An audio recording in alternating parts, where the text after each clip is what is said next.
Live from New York, it's the show that's starting the game with an onside kick. It's first things first today. So, are the Cowboys that good, or were the Giants that bad?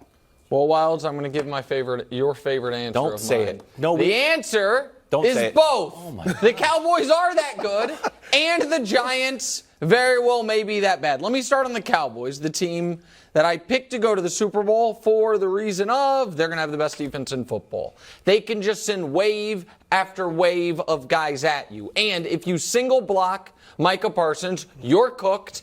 And if you double team him, as the Giants found out last night, you might also be cooked. They double teamed Micah Parsons 14 times last night. The Cowboys generated 10 pressures and 5 sacks when he was double teamed. And so it's like, okay, I guess we have to single team him. But then you have the best defensive player in the sport going after you. And they have Trayvon Diggs in the secondary. And they added Stephon Gilmore, whose demise was greatly overstated by many.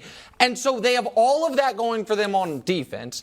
On offense, they didn't even have to do anything last night, but we know they have a quarterback who has been the quarterback of the number one offense in football at different points of his career. A quarterback who had a brilliant playoff game a few months ago in the calendar year 2023. That's why the Cowboys are the best team in the NFC. That's why I picked them to win the NFC.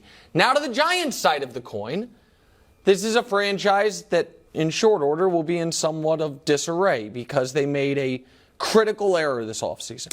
They could have franchise tagged Daniel Jones and gave him a one-year play adult football tryout.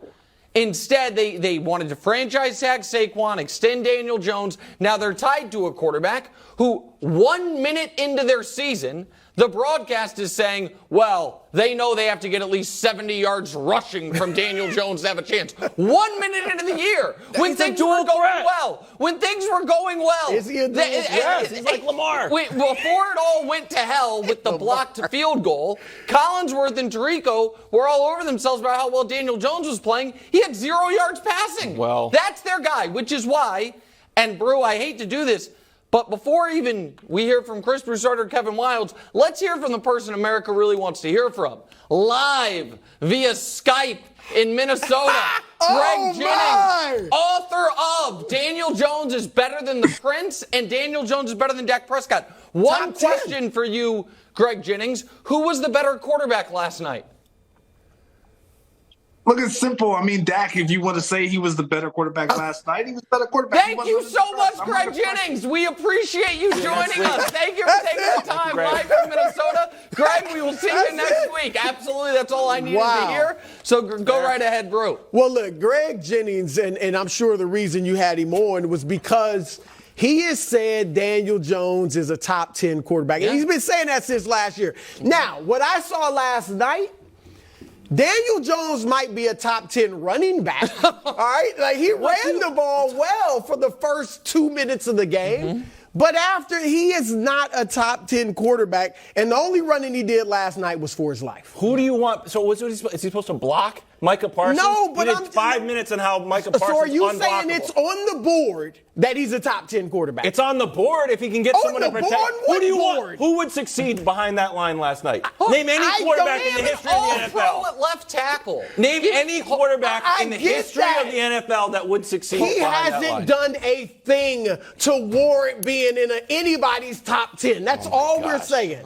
I'm not saying I expected wonders last night. I'm just saying the dude is mediocre. It's a divisional game, and they were at home, and they made the playoffs last year, and they got beaten away. No team has ever gotten beat on opening weekend. In every facet they got ruined. And Dable, you could see it midway through the first quarter. He was in and I think Dable's excellent, but he could see that the downpour was coming in a way. Your Patriots also down 16-0. Dable does have things to answer for because his team wasn't prepared. No. I mean, initially, it was interesting because, again, the first few minutes with Daniel Jones and Saquon Barkley running the ball, they marched right down the field.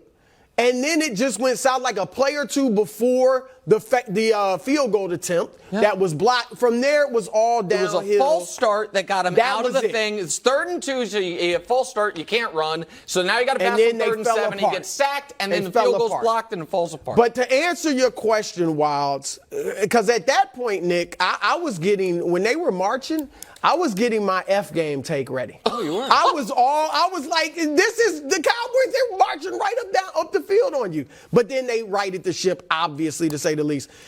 Nick is right in that. You're gonna be saying that a lot it's today. kind of both in that the Cowboys, they're not that good. I mean, who is that good? It wouldn't even be a competition if they were that good, 40-0 over a team that made the playoffs last year. And the Giants aren't that bad where, I mean, they wouldn't win a game if they played like that all season. But if I have to pick one, I'm going to lean toward the Giants. I agree. Okay? Because obviously we know the Cowboys are legit contenders. But the Giants, after the 6-1 start, and I'm thinking when I look at the way it played out, okay, teams saw what they're doing, figured them out, because you know how they've played since the 6-1 start? 4-8-1. That's including last year's playoffs when they actually won a game. Yeah. All right? So 4-8-1 since last year's 6-1 start. I mean, that's 13 games. That's a nice sample size. They are not a very good team. You know, I picked them to finish last in the NFC East, and that's what they looked like last night. Highest pressure rate, single game the last 4 years. It was the Colts against the Titans, it was the Jets against the Dolphins, and it was last night, Cowboys and Giants, 62%. Now, I don't want to bring this to Patrick Mahomes, but when Patrick Mahomes got pressured by the Bucs, we gave Patrick Mahomes a full pass on that because Patrick Mahomes. You don't think he's earned that? He had already Compared to Daniel Jones? But when you're under that much duress, there's nothing you can do. So all of a sudden, like it's Daniel Jones' fault because it's hike. No, but hold on. That's Daniel Jones stinks. Hold on. No, but we also saw the game.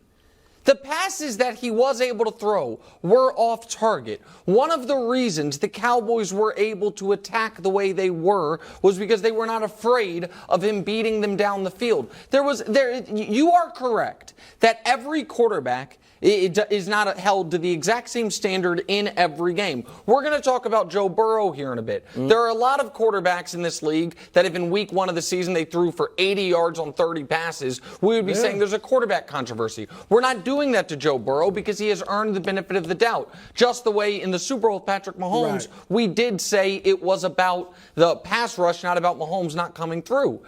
But for the Giants, the Giants were a team. Everyone liked the coach. Everyone thought they improved the roster in the offseason. They're a young-ish team, particularly on the offensive side of the ball. They made the playoffs last year. Yet, they were underdogs to make the playoffs this year. Why? Because people didn't believe in the quarterback. Whether or not he could actually throw the ball consistently down the field. And in the first game, Nick, they have not given him the weapons at receiver. To me, they're LeBron only James really is good tight end. weapon. I don't know if you Well, heard no, that's their only decent. Yeah, I remember when he compared him to LeBron James. You're right. But their only real Waller is their only real weapon as far as a receiver. Yeah. No, I mean as a receiver. Sure. And so that's a problem too. A mediocre quarterback needs great weapons. I disagree with both of you. Wow. Well, you think the Giants are the going to be fine? defender of mediocre quarterbacks. That's Kevin Wilde. No, because I think the offensive line is obviously an absolute mess. But I think putting it on Daniel Jones is he was just one of many things. I was also grinding the all-22. So once Coach comes out here, we're going to teach you guys some stuff. Okay. Dak didn't do much. Brew, you are the inventor of the F game. You are the inventor of SBOB, Super Bowl or bust. Right now, are you leaning more SB, Super Bowl, or bust for the Dallas Cowboys? Well, before I answer your question, let me start here. Have the answer. Y'all ripped me, including Greg Jennings, when I said for the Cowboys it is Super Bowl or bust. Now let me ask both of you a question. After what we saw last night, is there any scenario, is there any planet in which if the Cowboys get to the NFC title game, that they should be satisfied. Yes, they lose to the Niners, who look as the way they did yesterday all year. Really? Yeah. And Purdy's after what we saw last night, you think Cowboy Nation should be satisfied I don't wanna have with just getting to the NFC title game? Hold on. Would Cowboy Nation be satisfied is a different question. Would I consider it a successful season? Yes. Really? But do I think, Brew, but now will you answer the question? Okay, I will. But I just wanted to clarify because we're all Super Bowl or bust now. Oh, it was me a month ago, but now it's all of us Super Bowl or bust. Okay, so you're with me then. Okay. Anyway, look, the Cowboys, I don't think they're going to the Super Bowl. I didn't even pick them to get to the Final Four, the NFC title game. Yeah. But I have said Dallas, San Francisco, Philadelphia, the three top teams in the NFC. I've always said they are legit. And then you contenders. added Detroit You have to admit that. So now Detroit, look, that offensive line, they're not going to run through Detroit's offensive line like the Giants. Sorry about that. But defense, check. Yeah. Special teams, which started it all last night. Check. Yeah. Run game, check. I'll even give McCarthy a check for winning the Super Bowl. The guy we saw talking, that's a bit of a question mark. And last night, I get it, it was raining. As if you can't play in rain. It was raining, okay?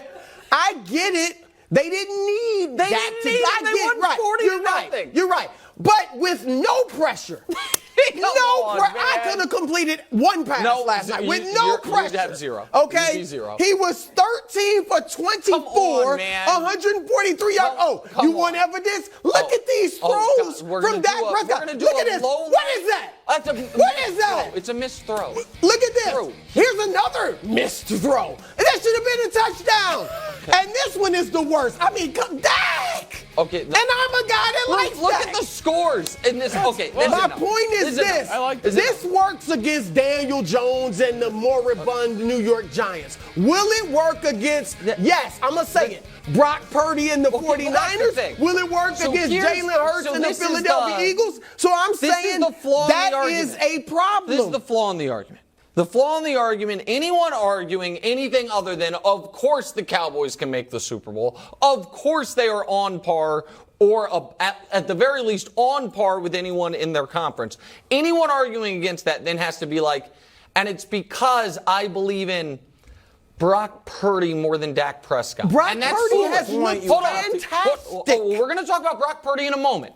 But if anyone right here wants to stand up and say they think Brock Purdy's better than Dak Prescott, I'm excited to hear it. I think that will age as well as Daniel Jones being better than Trevor Lawrence. I'm not saying that. I'm just saying, but there aren't question marks right now about Brock Purdy like there are about Dak. Okay.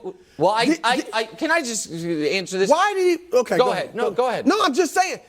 I agree. They are legit contenders. I've always said that. But Dak, the one, I'm just going to say, not so bright spot last night was Dak's play. Listen, I know they didn't need him, but he didn't throw it well. Across the NFL, we saw mostly sloppy quarterbacking. Not entirely. Sloppy play and so the point that I am trying to make is that when you are looking amongst the NFC, the Cowboys check as many boxes, if not more, than every other team if you believe in Dak more than Purdy. I vehemently believe in Dak more than Purdy. Now, you want to believe in Jalen more than Dak, that's totally understandable. Jalen had his own bit of struggles yesterday, I thought, and we can discuss that. The Eagles also, defense to me, looks like it might have taken significant step back they were still compared to where the Cowboys defense is. The Cowboys right now, I believe, deserve to be close, but the NFC favorite. I haven't looked at the odds this morning. Maybe the Niners are, but I think the Cowboys deserve to be the NFC favorite. Those two look the best over the whole every week team in the league. No doubt. Those two look the best. Oddly, it was such a beatdown.